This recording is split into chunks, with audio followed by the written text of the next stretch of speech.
Russian. Boker Tov. Boker Tov. Today's daf is daf Samach Hey in Nizir. The last but one daf in Nizir. Tomorrow, Mr. Hashem will finish the Mesechet, Ezrat Hashem, and begin Sota. So make sure you bring a Sota if it's not in your current volume. Bring a Sota also tomorrow. Gemara Sota. I'm Rav Yehuda. So we're learning again for a four shlema for Akiva ben Chai Rochel.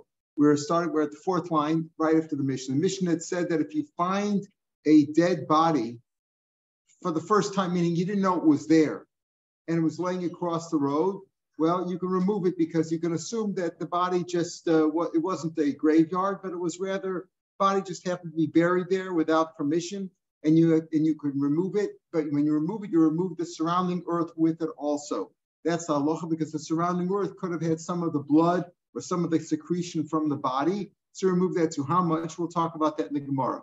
Let's say you find the second body there, you can remove that too. But if you find the third one, you have to assume that it's a graveyard. If it's within certain measurements, as we said yesterday. And once you know it's a graveyard, you got to keep checking, because the graveyards were built in these catacombs or underground vaults.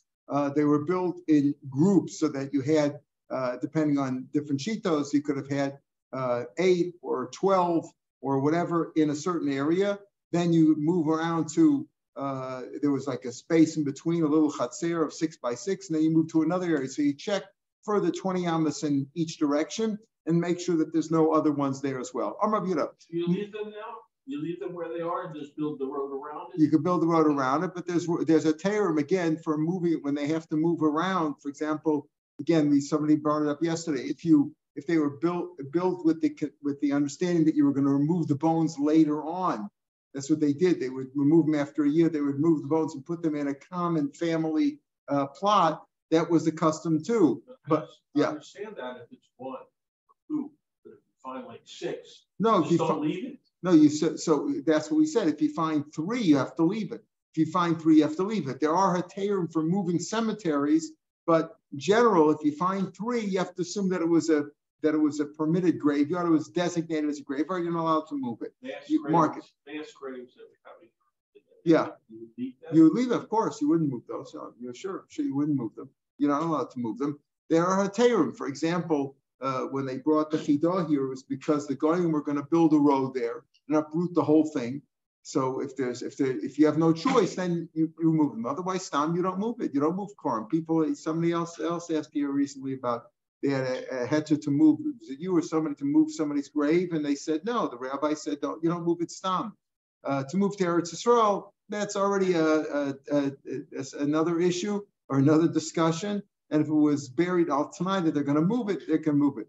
We had, Rumi knows we had in our family that a cousin was nifter. Rumi's brother was nifter 3 years ago. Sunday's going to be the yard site, and they had to bury him in Long Island because the family plot in New Jersey at the time of the beginning of the corona, they weren't allowing them to bury them, just in tachrichem or in a coffin because of the concern about COVID, the corona. They had to bury them in sealed plastic bags because there are people, the attendants, the funeral, the cemetery workers were afraid of getting sick. So they weren't allowing them to bury them unless they were buried like in proper sealed body bags, what they call body bags, maybe double sealed. And halachically, they can't do that. So they couldn't bury them in New Jersey. So they buried them temporarily in Long Island on the condition they were going to move it. So there are rules and regulations, halacha, when you can move a body. But usually it's in the condition, you buried them under the condition that you're going to move it, or move to Eretz Yisrael or move to another place, but they had to have conditions. Here we're talking about where you didn't know there was a burial ground there at all. If you know it was a burial ground, stam, you can't move it. He says if you found them, but if you knew it was there, then it's different, that it doesn't count. What does it mean it doesn't count? It doesn't count towards the 3. We said once you have 3, you can't move it. But let's say you knew one was there. Here's the interesting thing. The halacha was said was that if you found 3, you didn't know they were there. Let's say you knew one was there and you found the other 2. It's still 3, but that rule doesn't apply. It's only if you found 3. If you knew one was there, then it doesn't go into this cheshbon, as we'll see in a minute. Mace Pratlarig, if he was dead, let's say he was killed, let's say you could tell he was killed. So maybe it was a wartime, or maybe it was criminals, and they were just thrown in there. It wasn't designated. A guy was killed, was killed in the war. In the war, people died, and they didn't always bury them. They were just, they fell into a ditch, and that was the end of it. So that's not a graveyard. Mushka, if he was laid out, probably Yoshim, if he's sitting, as we'll see, if he's sitting in a seated position, Jews don't bury them that way.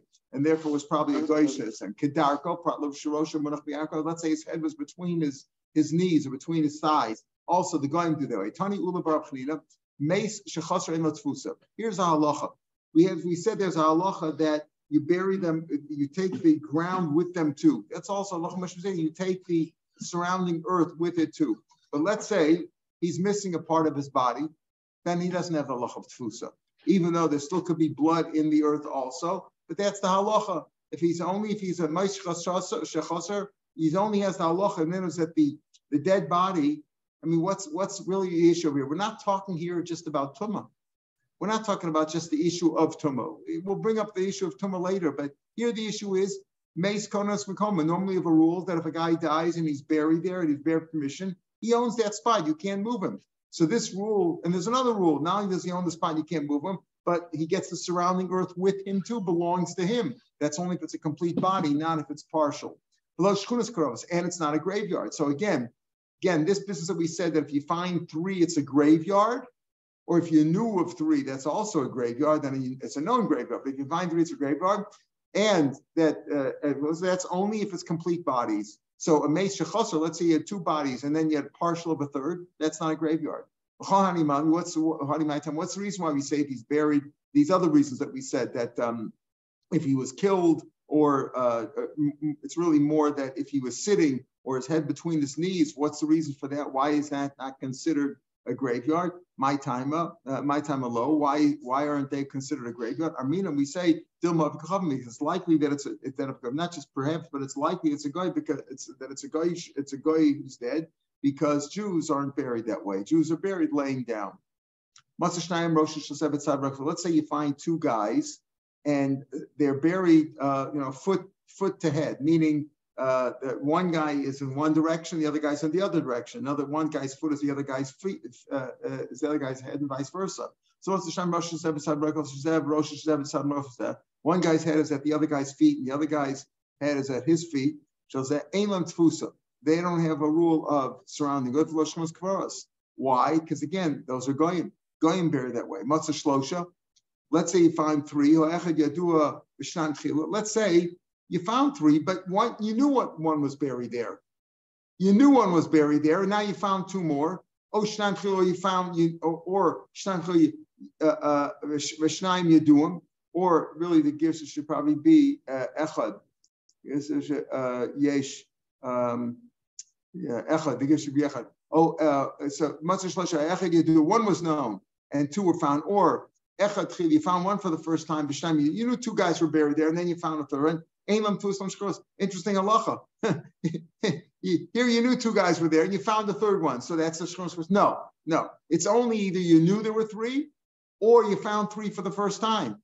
That they don't have the halacha of surrounding earth. They don't get the surrounding earth with them if you move them, and there's no rule of shkros kvaros. It's not considered. There's no logic to it. It's just halacha. Halacha must be seen. Ma'isa Reb Yesheva, story of Yeshev Shebarak u'matzah shnayim yadum. He found 2 that were known. He was trying to establish a basic chorus. Pardon? So there could be some logic to it. That if you knew there were 2 there, it means that the third was buried by somebody else at a different time. A different time? A different what? A different time. Yeah, maybe. But he found 2 that were known. He wanted to make it a shkonas kvaros. He said, okay, this is a graveyard. Amar Rekiva told him, all your efforts are for nothing. Rashi points out that it's that he had spent money. He bought the land. He bought to make it a basic forest. He spent the money, kind of makoman, and he wanted to make a shkonas kvaros. Rabbi Akiva says, no, obviously you did this for nothing. Kol sheyagata, all your efforts, l'rikigata, were for naught. The rule of shkonas kvaros, it's either for 3 that are known already, or 3 that you find at the first time. So you're doing kvar. That's the rule. The Hachiyu Gemiri, that was the halacha that was said, like halacha Moshe Sinai, that's halacha. It's maybe a Darabanan. I don't know if it's halacha Moshe Sinai, but that's the Kabbalah that they had. Either you find 3 or you knew of 3. No tlenes tfusasun, so you take them and the surrounding earth. What do you mean by surrounding earth? What does that mean? Like, what do we mean by that? Or really the svara here is like hechidami, like where does it known from? Let's see, menayim tfusa, right? Here's the orach menayim tfusa, not hechidami, because hechidami is like, how do you mean it? Like, what do you mean by that? He says, it's menayim tfusa. How do we know such a lacha? What happened? What did Yaakov say? Take me up from Mitzrayim and bury me them. Tul imi, right? Me Mitzrayim, tul imi. Take with me from the earth of Mitzrayim. Mitzrayim, afar Mitzrayim, tul imi says. From the dirt of Mitzrayim, take that with me too. And Yaakov said, Mitzrayim, take Mitzrayim with me too. Take some of the earth of Mitzrayim. Here the Mepharshim talk about that. There's a whole shaila about when you have to move a basic forest. You brought up, can you move a basic forest? There are reasons why they move the basic forest. Let's say the Goyim are building a road or building a project there or something. This happens a lot. And Rav Moshe Feinstein dealt with the question. And the question was then, when you have to move the bones, do you have to move the earth with it also? We'll see in a minute how much earth that is. But you have to move the earth with it too. It's not in Mitzrayim. And you, pardon? Happened in Solana. That they moved. The Jews were told to take. They will give them about 2-3 days. To take the bones. So the question is, so that's a question that the Achronim deal with, because it's different opinions as to you have to take the word. Here you see from the Sinai Mitzrayim that you learn from Mitzrayim that the rules apply in Chutz La'aretz too. It's not just an Indian of Eretz Yisrael. Eretz Yisrael, they want to be Mataras, we'll see.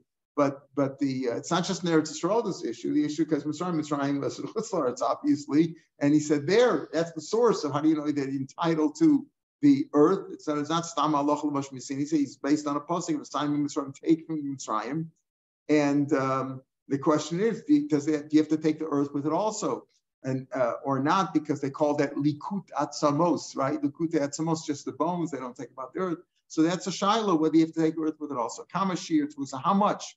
How much earth? So Peter from Belazar, he says, no, tell offer tichuch, you take the soft dirt, because the soft dirt is that which has been moistened or that absorbed the blood and other bodily secretions that came out of the decomposed body. So that earth is usually softer than the virgin earth, the hard earth below that. So he says, no, tell if you take the soft earth, and you dig down 3 finger breadths into the virgin earth, because that also absorbed some of the blood or secretions. That's the amount of surrounding earth that you must take with the body when you remove the body. Meisvei. We have another opinion. We have Kashir Bakamashir Thomas for the Sapir Shabalaza of Tzadok. Notice you take the chips. What do you mean by the chips? The chips, let's say, from the coffin. You take the chips on the Sarm Shanasam and Aram, from the planks of the Aram, Vesaksasos, and the lumps of earth that were made into lumps, probably by the secretion, etc. Something you know for sure is not part of the body, that cannot come body, that you can throw away. The ones that you're not sure about, you put those aside so that nobody should come tame, but that's not part of the body. Vashar, everything else, but you're pretty sure that had bodily secretions are part of the body. Mitzdarif can be included. L'ro binyan al shameis. Remember, ro binyan of a mace. Most of the construction of a body is metame. People, l'ro batzamas also is metame, as we said, ohel. Remember for Nozir having to start to tell himself, he said that the chatzi kava samas, but roba samas is tameol. Ulamolit have reckoned for a spoonful of corpse dust. So it's mitzvah for that, the rest of the stuff. So the point though is that you take all this stuff. You just said before, you dig down, you take the loose earth and 3 finger breadths of virgin earth. Here you're talking about taking the chips from the coffin and the lumps and all the other stuff gets in there. It says, the first Tana that brought down Rav Elazar, who brought down Rav Tzadok, who brought this down, he yells like this, Tana, Kamashir Tfusa, how much is here? Rav Yochanan Mishim ben Azai. Rav Yochanan said in the name of Azai, no tel offer tichuach, you take the soft earth, and you dig down 3 finger breadths into it. So there's a machlokas. How much surrounding earth do you take? Do you take just the dirt around that and you dig down 3 finger breadths and take that dirt too? Or do you just look at the coffin and the parts and things of that sort? Rashi brings down an interesting kasha that he says, what do you mean that added on into Malay Tav Rekav? We had before that Malay Tav Rekav corpuscle dust is only if it's pure, meaning if a body was buried naked in a marble or stone structure where there's nothing else in there. There's no tachricha, no shrouds, and no boards, no coffin or anything like that could have been mixed up. If that's the case, it's not metame. So Rashi 2 lines from the bottom of the page says, "Udakamer leil perika kain gadol v'nazir nikba ba'aron shel eitz ein lo rekav." There's no rekav. There's no corpse dust for the Shiur Moli Tavid rekav because it's other stuff mixed up. Corpse dust, a ladle full of corpse dust is only mitam magamas of oil, only if it's pure corpse dust. There's nothing else in there. Hani ben, that's only if it's by itself. It's pure. But it could be mitzvah with other ones, with other corpse dust. There you could be. In other words, the base of corpse dust is from a person who was buried naked in marble or in stone. But the mitzvah to others, maybe that it could be mitzvah, which is an interesting. It's really hard to understand that if it's mitzvah. So then what's the whole concept? He says if you already have somebody else that was buried and you have tarvid rekav, then you have a corpse dust. Then this could add on to you could use the corpse dust from here, even though it was mixed up with other stuff, to also to add on to the shiur, to proper make up a shiur. A little hard to understand how that would work. This last piece says, "Who the Amr?" The Gemara says this last sheet is Amr B'Yochim Shem Ben Azai. This is not the regular B'Yochim we always have. Who's the Amora? Says Tosfos. The last Tosfos. Who the Amr? Ki Aitana Tanya Kam Shem Lavhain Rabbi Yochim Amora El Rabbi Yochim Ben Nuri, because he's quoting Ben Azai, who's also a Tana. We find Ben Azai in the Mishnah. So this is Rabbi Yochim Ben Nuri, who's also a Tana. And it's very hard to find an Amora quoting a Tana because they lived at different periods. So he's quoting this Rabbi Yochim Ben Nuri, the Tana, quoting Ben Azai, who's also a Tana. Amarav on Amid Days. Barak. So we said if you found one mace, you can move it. You found another one, you can move it. You take it. You take the earth that's with him also. But we said he's only entitled to tfusa if it's a complete body, right? And if it's not that, now as you check each one, he says you can move each one and the tfusa and the surrounding earth with it. But we said later on, once you've established that it's not a he says shnayim tchila v'shnayim yedum ein lahem tfusa. Then once you find 3 and it's not a shchus cross, for example, it looks goyish, then you're not worried about the tfusa. Or if you know it was 3, if it was known 3 before, then it's already a burial ground. Or if it's not known at all, now you found 3. If you found 3 together and you hadn't moved them yet, then you can't move them. It's a shchus cross. Here we're talking about our mission. We said you find 1, you move it with the surrounding earth because you don't know. Maybe it was just a guy just died there. You find 2, you move that 2. So what happens in this case? Amarava, Badak, you checked, you found the pina, you moved that one, you removed it, right? Badak pina, you checked, you found another one, and you moved that one. Badak Vashka, now you found the 3rd one. So what do you do with the 3rd one now? We said if you find 3, Mishnah said if you find 3, then it's a burial ground, it's a grave, you don't move it. But if you found 1, the first one, you found 1, you're allowed to move it. So what happens if you found 1, you moved it? You found the 2nd one, you moved it because you didn't have 3. And then you found the 3rd one. Now already, what do? Do you bring the other 2 back? Do you move that? What do you do? So you don't move this one to the other 2 to make like a new graveyard. You don't move this one back. In other words, you're right. Once you've determined that this is a graveyard because this is your 3rd one that you found, leave it. Just leave it the way it is, right? Leave it the way it is. You don't move them at all. You don't move the other 2 back. You don't move this one there. You can have some say, Amarava said, Kivin Shenit Rishus Lapanos Lafana Lohom. Once you're allowed to move because you're allowed to move. If you find 3 at one time, then you can't move it. But if you find 1, you move it. You find the 2nd one, you move it. You find the 3rd one, you move it. Once you're allowed to move the first 2, you can move this one too. So why don't you make it a shchunas kvaros? Why do you say that? Why do you say that that you can move the third one also? What do you mean the third one also?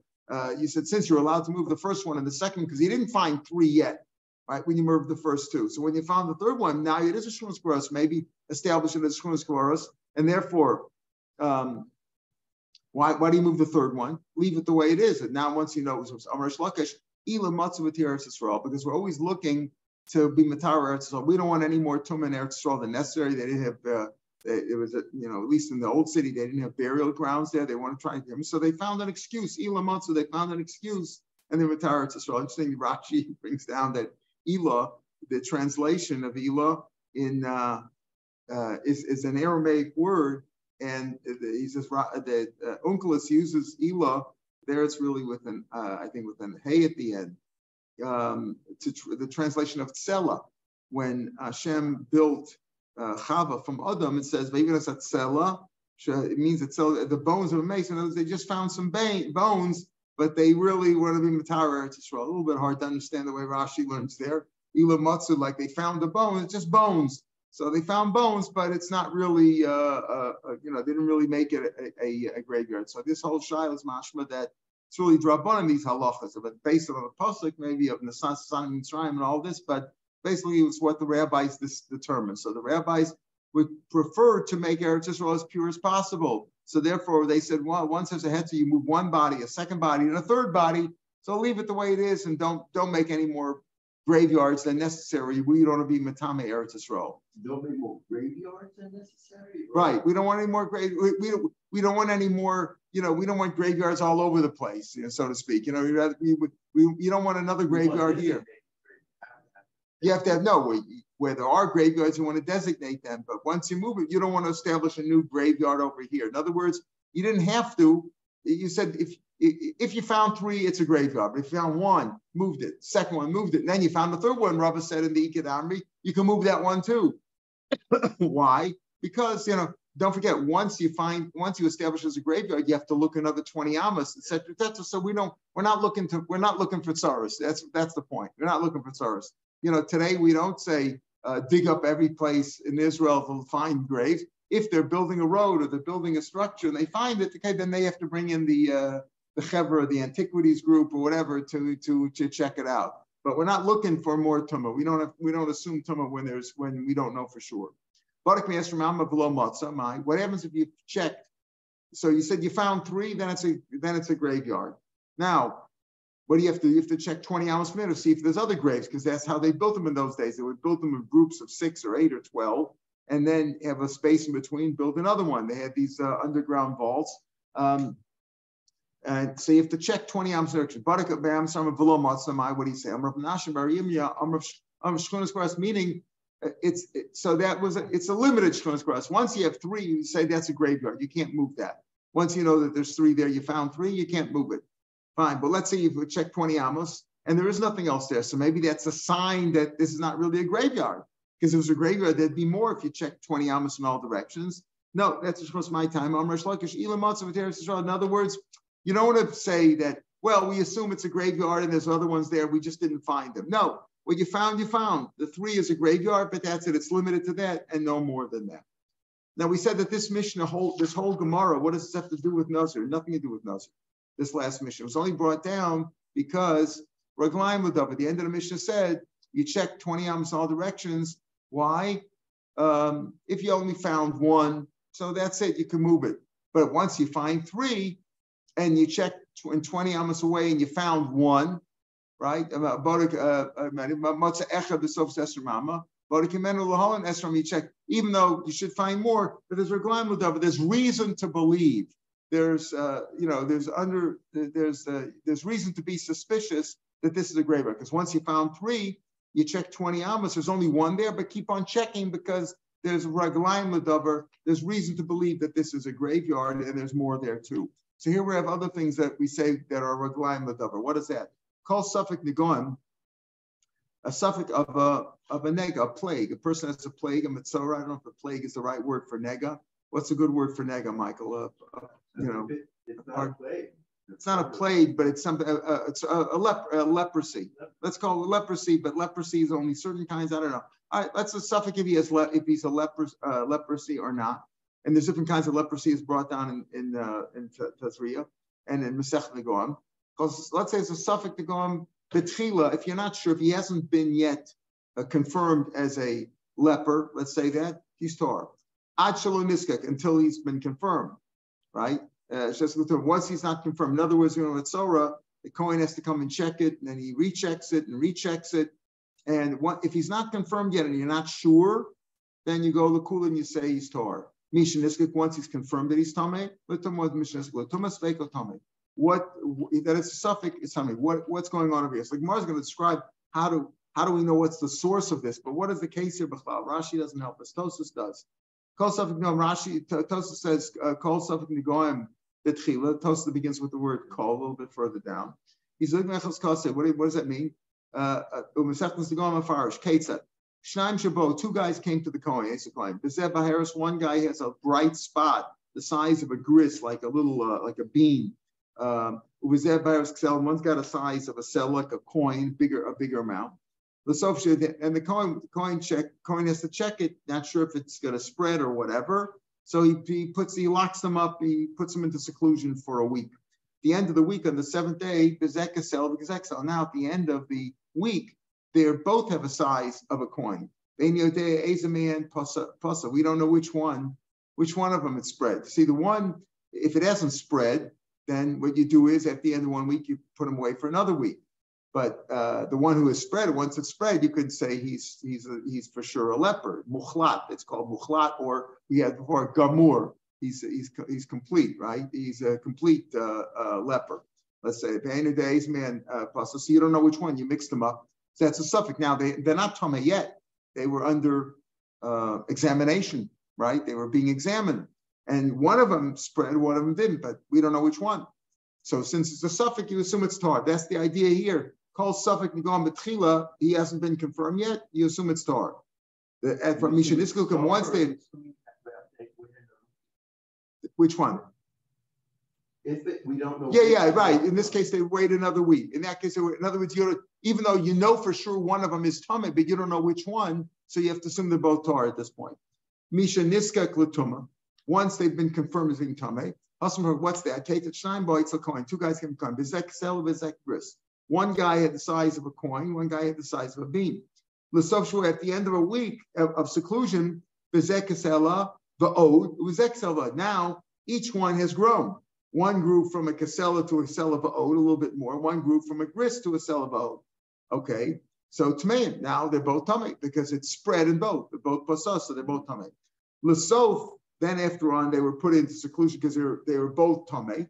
Now bezeu bezek kasela. Now they've both gone down in size, right? Now they've both gone down in size. Bezeu bezek kasela. We don't know which one of them got weakened. Meaning, they were both considered tamei, right? Bezek gris. What was the case again? Bezek kasela, bezek gris. L'sof shavua bezek kasela va'od, bezek kasela va'od. Right? They're both tamei. The sof, the end, bezek kasela ve'en yodea ezmehan kea. Which one is weaker? Meaning, one of them started off as a sela, right? So if the guy who started off as a sela is now back to a sela, then he's like he's really should be purified. Right, the guy who was started with a gris and he's a seller, it's for him it's still spread. Shneim tameim, even though one of them is no longer tamei. Until they're both a gris. Because he was a chazak. In other words, once he was confirmed as tamei, even though one of them had already healed because he had gone down to his original state, it had spread from a seller to a seller ba'od and now back to a seller, but we don't know which one, and therefore they're both tamei. That's the case of. Once they're confirmed tamei, now you have a suffix. Is he purified or not? You go with the chazaka. Now, where do we get this from? Back in the Gemara. I'm going to be Rav. I'm going to pasuk says latar al tam at the end of Tazria. I think it's the last pasuk in Tazria. It says zos Torah semitzara. The beged, the fish, the shesi, beged. The whole pasuk goes on. Lataro or latamo, to purify him or to defile him, whichever you will learn it. Hold the pasuk. Kasa betara tchila. since the pasuk is tar, when you have a suffix, you go lekula. So why don't you say that too? If you say wherever have a suffix, you go lekula and you say he's tar. So whether he's confirmed or unconfirmed, in our mission, all you said is if he's unconfirmed, he's not confirmed, he's tamei, and you have a suffix, you tar. Once he's confirmed tamei, and you have a suffix, you say tamei.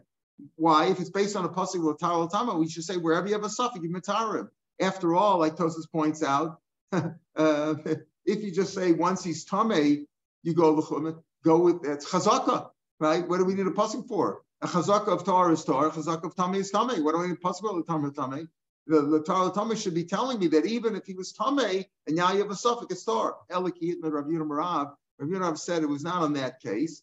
In Baharas Kadmasar, there's a rule like this: if you have a bright spot and then a white hair grows in middle, or two white hairs, we'll see. In Baharas, if the bright spot was there before the white hair, then tamei. Im Seir Lavan, if the white hair was there, Kodum before the bright spot, tar. Suffix, if you're not sure, tamei. Rabbi Shua Omer Keha. Rabbi Shua says no, it's weakened. It's weakened. It's like it's weakened. It's not so bad. So what does that mean? It's weakened. It's weakened, and he's telling my Keha. What does that mean? My Keha. What is it? Amrabuda Keha Vatir tar. It's Keha and it's weakened.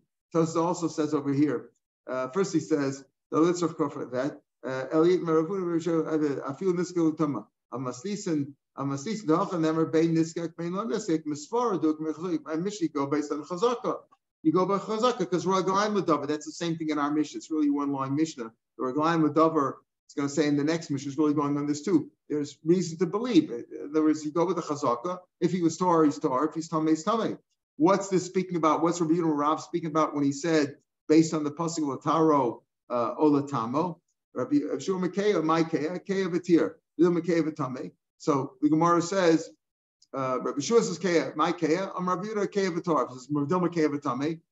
So Tos says, what kind of a kash is that? If it's Keya Vatame, what's from seeing that in the Tanakama?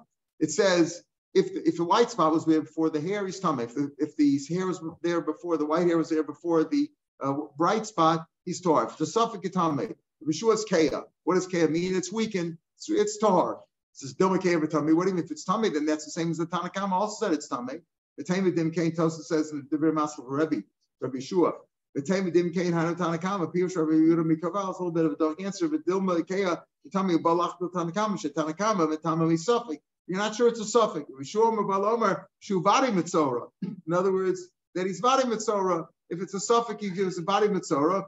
What's an afkamina if it's Vadi Mitzora? A suffix, I was thinking maybe an afkamina if it's a suffix, if somebody touched him in a Rishus Ram or Rishus Yachid, something to Rishus Yachid is tummy, some Rishus Ram is tar. Umeshani lecha the Keya Vatir legamre damrakra lataro latama. That's what he means. That he says Keya. If it's a suffix lataro, if it's a suffix is whatever. Lilma Keya Vatame. Amar Bida Marav. Amrakra lataro latamo. All possible custom batara tchila. In other words, if you're not sure, not that you're not sure, you have a case over here in front of you. There is a baheres and there is a white hair. And it's very possible that the Baharis was there before the white hair, in which case he's tamei, or the other way around, you're not sure. So you say lataro below latamo. There you could also say go with the chazaka, right? But he says that case is right. If you're not sure here, before you're talking about, he says lataro is wherever you always go lataro. So what does that mean if he's confirmed or not? Here we're talking about we have a case in front of us. It's not a question of confirmation that he was Torah till now, but we don't know. Maybe you should also go with chazaka. Here, apparently, you need the pasuk more. You can't just assume chazaka. Another case of raglayim l'davar. What is a zav? A zav is a man who has a gonorrheic attack, meaning he has a gonorrheic emission from the same place that semen comes out from. He has some sort of a gonorrheic emission. I don't know how they define that today. It's a kind of a gonorrhea called a zav. Not a woman. A woman is a zav. She sees blood during the 11 days. She's Anita's 7 days, and afterwards is 11 days. If she sees down for 3 days consecutively during the 11-day cycle, then she's a zava. A zav is a man who has a gonorrhea emission. If he had one emission, he's telling me just for a day, it's like shiftless there. If he had 2 emissions, he has to count 7 days. If he had 3 emissions, and the 3 emissions by a man could be the same day or on 3 consecutive days or 2 consecutive days, then he's not only count 7 days, and he has to bring a carbon at the end. So b'shiva d'racham, but however, that's only if the gonorrhea emission came, let's call it spontaneously. It came from his basar. because the pasuk says bibsaro. So let's say though it came because of some other reason. For example, he had impure thoughts, or he ate too many onions, or something. He had something, he ate too much. So they check Azav the first 2 times that he had an emission. They check to see what possibly caused it. Until he's been confirmed Laziba, the machal, the Mishnah, food and drink could cause it. He had too much beer, whatever. The massive, he was carrying too much. He did something. He had some strenuous physical act. Pizza. He was jumping. Holy. He was sick. These are the Mara. He saw something. He saw. He brings down here that he saw some man and a woman copulating, or he saw a woman that aroused him over here, or he was thinking about a woman. So in all these cases, it wasn't natural, it wasn't spontaneous, it was something that he did or that he saw, something that caused him to do it. These are considered accidents. In other words, it came out accidentally. He didn't want this gonorrhea emission to come out. He didn't want it to happen. I mean, the gonorrhea emission maybe anyway, if it's really Zav, it comes out spontaneously. But here it was caused by something that he did or thought about, then it's not considered gonorrhea. However, once it's been determined that he is a Zav, the first 2 times you check, once he's the third confirmed one, then you don't check anymore. Now, what does that mean? Once he's been confirmed of 2, we'll see what this means. Once he's been confirmed that he had 2 proper missions, the third one that would cause him to bring a carbon at the end, you don't have to check anymore. Again, because we're going with Dover. Okay, both so if it was an accident, this is really like the first 2 times, like something that he ate, something he carried, something he jumped, he did some strenuous physical activity, he was sick, or he had a bad impure thought. That usfeko. Gemara will describe what do you mean suffix. If he had an emission, we're not sure, is it just regular shichva zera or is it zava or shichva zaro? We'll see what this means once he's a zav. His shichva zera has a different halacha too. Then there are all days are tameh in the sense of shichva zera is anyway tameh, but we'll see. The Gemara will explain what this. With tomorrow's Gemara will explain what this means tameh in a different sense. In other words, once he has been confirmed, he saw 2 times of gonorrheic emission, which caused him to be a zav, which means he requires Zayin Nikiyim. Different than a woman. A woman who saw 2 days in a row. A woman makes no difference if she saw several times in a day or once a day. By a woman who works by days. If she saw 1 day, Shemer Siyam Keneged Yom. 2 days, also Shemer Siyam Keneged Yom. She goes to the mikveh the next day, and she gets to be with her husband. 3 times, and she has to count Zayin Nikiyim. That's why we have Zayin Nikiyim today that we have today, and then she brings a carbon. A man, it goes by the number of emissions, and he already has to have Zayin Nikiyim if he had 2 emissions. But the 2 emissions have to be what we call, let's say, clean, spontaneous emissions, not caused by something physically that he did, or that he thought about, that they came out spontaneously. So that's a man's. Once he had those 2, the third one we don't have to check anymore. We assume it's the same reason. You don't check, and the third one say, well, maybe he ate something now. Once he had 2 emissions, which are considered zav, then we assume the third one is also. Okay, we'll see another opinion in the Gemara. Hamakas Chavero, this is all regarding the Hamakas. Let's say Ruvain hit Shimon, V'amdu Lamisa, and they assumed they estimated him, they examined him, and the examination determined that he's going to die. That Shimon was going to die. In other words, the blow that Ruvain gave to Shimon was a death blow, killed him. He didn't die yet. And they assume he's going to die. Then he had a turn for the better. Happens sometimes. The man's in anush, and then he got better, and they said there's hope for him. He's not at risk. His life is not at risk. Afterwards, it got bad again. Umeis, and he died. Chayev. Tanakama says he's chayev. Why? Because it was the original blow that killed him. No, since he got better, it wasn't the original that killed him. Somebody else killed him. He got sick afterwards. He got some virus in the hospital or something, or whatever, and that killed him. The blow didn't kill him. Why? Because he was already getting better from the blow. Some say Reglam Davar is going on the first opinion. No, the blow is what killed him. He got better for a while. That's how life works sometimes. It gets a little bit better for a while. Then he took a turn for the worse, but it was the original one. I guess the same thing would be today if would Reuben be considered a murderer, right? A guy shoots him. I think today in common law, a guy shoots somebody or gives him a blow and hit him, and then he knocked him out, and he was sick in bed for a year, and he died. Eventually, when he died, that's considered murder. So that's what we say over here also. He's chayiv, according to the Tanakhama, he's chayiv reklam. He says he's potter because he was getting better. Where do we get this from?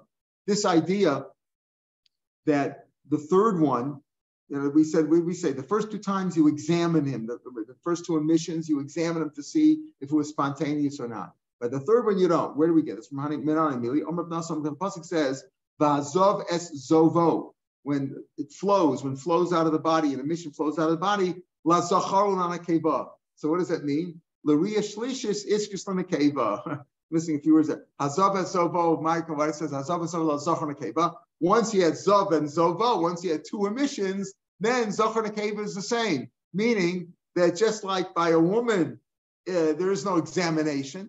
She said if she's had a third emission, if she had a third dam on the third day, there's no emission to check. Or by a woman, blood is blood. We can't tell the difference between the different bloods, right? We assume it's all blood, right? So just like a woman, you don't check. The same thing by a man's third emission, you don't check him either. I have a time Rav Lezer B'Shlishis Bodkin also. Rav Lezer said by the third one you do check. For Revius ain't Bodkin also. For the fourth one you don't check. What does it mean the fourth one? If once you're confirmed, fourth one means once you're counting the 7 days of Nikiyim, you're counting the 7 Nikiyim, and then you had a sighting on middle of the 7 days.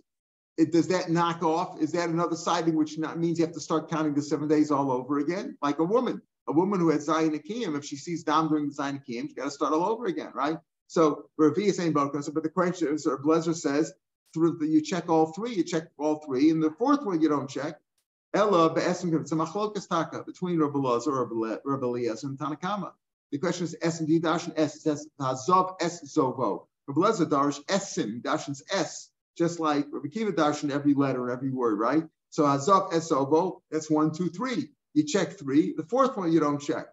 Rabbi Lezer dash Esim. Rabbana lo dash Esim. So that's how we have machlokas here. But the opinion on our Mishnah, the Tanakama, is that you check the first two, and the third one you don't check anymore. The Mishnah said onso v'sfeiko. Right? Onso v'sfeiko, we'll just see one little piece of the onso v'sfeiko. Onso means, it happened by accident, meaning he ate too much, he drank too much, he carried something, he jumped, he had some sighting or whatever, he saw something that aroused him. It wasn't a spontaneous emission. That's onso. What about sfeiko? Amra belotem is suffix, chaz is suffix. Well, so suffix doesn't mean, not sure if he had an emission or not. He went to sleep and he found something on the bed and he's not sure. Elabari chaza. He certainly had an emission that he knew about. Safek machmas shechlas zera, safek machmas riya. Question is, was it stam semen shechlas zera, or was it because he had a zav?